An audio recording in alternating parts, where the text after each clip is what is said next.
Bonjour, bonsoir, j'espère que vous allez bien. Donc, je m'appelle Noélie Goma. Vous avez pu me voir soit sur France 2 ou sur YouTube dans l'émission Ça commence aujourd'hui avec Faustine sur le thème de l'adoption. Si je me trompe pas, le thème était pour le meilleur et pour le pire. Donc, j'ai pu passer avec ma mère pour témoigner de l'adoption, donc du lien entre parents, enfants adoptés. Si vous n'avez pas vu le petit extrait, je vais le mettre en barre d'information pour vous. Je tenais à faire cette vidéo pour vous remercier parce que vous avez été nombreux à mettre des commentaires. Et au bout d'un certain temps, je me suis dit c'est peut-être compliqué de répondre à tout le monde, donc je vais faire une vidéo. Mais bien évidemment, je continuerai de répondre aux commentaires du mieux que je le peux. Je pars du principe que si vous accordez votre temps de 1 pour regarder la vidéo et de 2 pour laisser un commentaire ou quelque chose, c'est vraiment je me dois de répondre parce que oui, on est à l'ère d'internet, mais derrière l'écran il y a des humains, donc à un moment donné, voilà.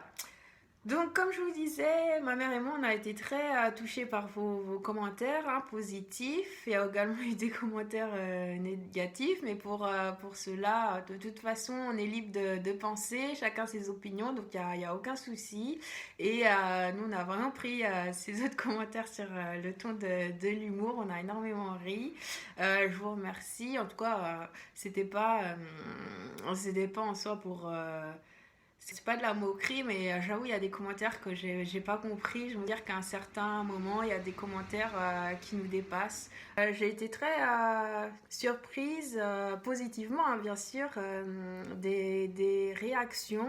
Donc, ma mère également, elle a été très, très touchée par les messages que vous avez pu écrire, les messages qui lui étaient destinés.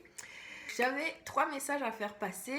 Donc le premier pour les parents adoptants qui passent par des situations compliquées comme a pu passer ma mère auparavant. C'est vraiment de ne pas baisser les bras, de persévérer, de continuer d'être dans l'échange, le dialogue avec son enfant et de toujours être dans une relation bienveillante et remplie d'amour vraiment et prendre conscience que vous faites ce que vous pouvez avec les moyens que vous avez et surtout que la situation dans laquelle vous êtes, cette situation elle peut changer, elle n'est pas définitive et je l'espère progressera positivement. Donc vraiment, faut continuer, hein. Mon deuxième message est à destination des enfants adoptés. Donc là, c'est un message pour les enfants adoptés qui ont des blessures émotionnelles, donc du type rejet, abandon, vraiment qui ne trouvent pas leur place ou vraiment dans ce type-là, c'était pour leur dire que en fait, ce qu'ils cherchent, ça se trouve vraiment au fond d'eux, c'est-à-dire que la connaissance de soi permet d'aller au-delà de ces blessures et de guérir vraiment. Après, c'est sûr, par exemple, dans mon cas, je suis allée à la rencontre de ma famille biologique, ça m'a aidé, mais ça a fait pas tout et je pense réellement que les meilleures réponses aux questions que peut se poser sur nous-mêmes, ben, elles sont au fond de nous-mêmes. C'est sûr que ça demande un travail un travail de conscience, de développement personnel pour pouvoir trouver ces réponses. Lorsque je parle des questions, c'est vraiment des questions existentielles, du style quelles sont nos valeurs, qu'est-ce qu'on n'aime pas, qu'est-ce qu'on est aujourd'hui, qu'est-ce qu'on veut devenir, pourquoi on est sur Terre, à quoi on sert, enfin quel est notre rôle sur Terre. C'est vraiment l'ensemble de ces questions. Et répondre à ces questions permet vraiment d'aller de l'avant et de guérir d'énormément de blessures. Et c'est vraiment le meilleur travail et ce que je vous encourage bien évidemment à faire sur vous. Et voilà, donc les 2 premiers messages, oui également j'ai été assez surprise parce que j'ai reçu pas mal de commentaires, que ce soit sur Facebook, sur YouTube, enfin bref. Et le troisième message, oui j'ai été surprise de recevoir des commentaires de personnes, que ce soit hommes ou femmes d'ailleurs, du continent africain, d'origine africaine ou pas mais qui n'ont pas été adoptés, je pense, auquel cas, autant pour moi mes excuses. J'avais vraiment un message à leur à leur faire passer. J'ai pu aller au Mali, hein, étant adulte. Et moi, j'ai été vraiment frappée par ce décalage, vraiment ce décalage de mentalité. J'avais l'impression d'être dans une culture où vraiment on se laisse porter par la vie et on attend énormément des autres et on peut reprocher les siècles d'histoire ou du moins utiliser les siècles d'histoire pour justifier la cause actuelle. Parce que ce qui m'a peiné, c'est d'avoir l'impression que comment dire, le peuple en fait, c'est lui-même qui détient la clé de ses propres chaînes, mais qui s'en libère pas et qui continue d'accuser l'histoire. Hein. Bien évidemment, je fais référence à la période coloniale, l'esclavage, tout ça, mais je pense qu'il faut vraiment sortir de cette mentalité parce que on ne peut pas reprocher pendant des siècles la même chose et à un moment donné, il faut soit passer à l'action ou apporter des solutions vers le changement. Je nie pas que l'esclavage moderne existe, hein, et ça c'est sûr, à même titre que le racisme et toutes ces choses-là, hein, ça c'est sûr. Hein. Il faut vraiment... et de voir que... en fait, le racisme, il est même fait entre Africains. Par exemple, que ce soit la différenciation des femmes par rapport à leur couleur de peau. Une femme africaine est plus belle si elle a un teint plus clair. Enfin, il y a des choses aberrantes. Donc, faut vraiment... Enfin, si nous-mêmes on est raciste envers nous, plus de sens en fait. Encourage le peuple africain, mais d'ailleurs, quelle que soit l'ethnie ou le pays, à changer de mentalité et avoir cette mentalité où on prend conscience que le changement, c'est nous qui pouvons... c'est à nous de le mettre en action, en fait. Pour moi, en fait, le développement d'un pays, il passe vraiment par le changement de mentalité. Après, je pense qu'en changeant de mentalité, on peut vraiment développer, ériger et faire des choses merveilleuses, que ce soit dans le domaine de la santé, l'éducation sociale, l'économie, les finances. Vraiment, le potentiel est énorme. Le potentiel de l'Afrique est énorme. Les richesses elles sont à profusion, vraiment. Si ça peut être bien géré, après, je suis pas là pour faire de la politique. Hein. Vraiment, la politique, ça part d'eau, mais...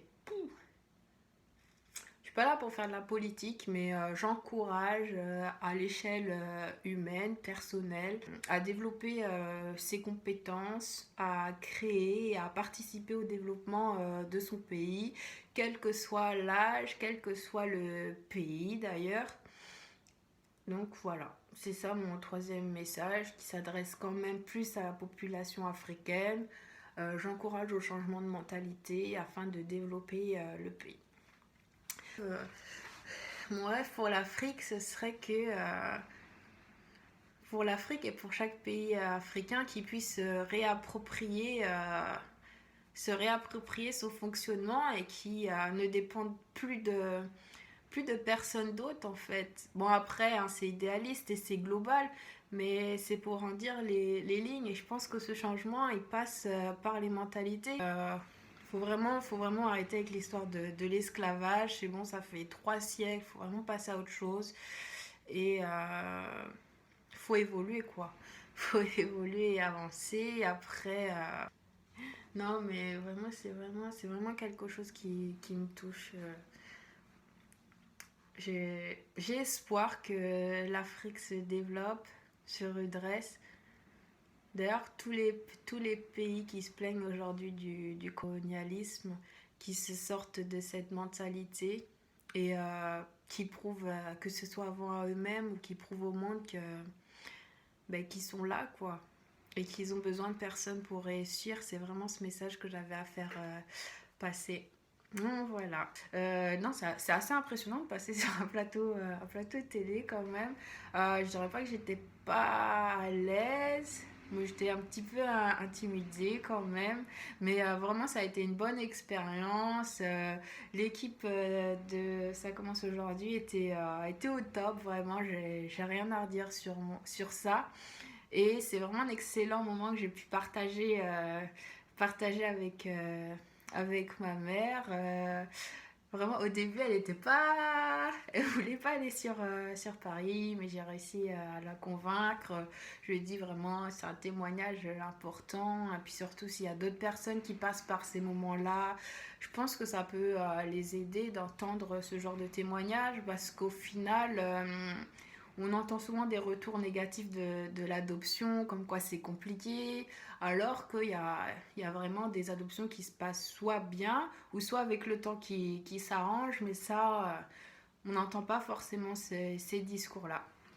Donc c'est pour ça aussi pour moi que c'était important de pouvoir faire ce témoignage public, et puis vraiment vraiment, voilà. Je sais pas trop quoi ajouter de plus pour cette vidéo. Alors, maman, si tu vois cette vidéo, alors, je t'aime plus que tout. Et puis, gros bisous. Moi, je vous remercie d'avoir suivi cette vidéo, de m'avoir accordé ce temps. Encore merci pour les commentaires, les likes concernant la vidéo. N'hésitez pas, si cette vidéo vous a plu, à me le dire et à laisser en commentaire d'autres suggestions ou ce qui vous vient. Je me ferai une joie de vous répondre, que ce soit par écrit ou en faisant une autre vidéo. Ça, je verrai. Mais en tout cas, je vous souhaite une excellente journée ou soirée en fonction de l'heure à laquelle vous verrez la vidéo. Prenez soin de vous et soyez bénis. Au revoir.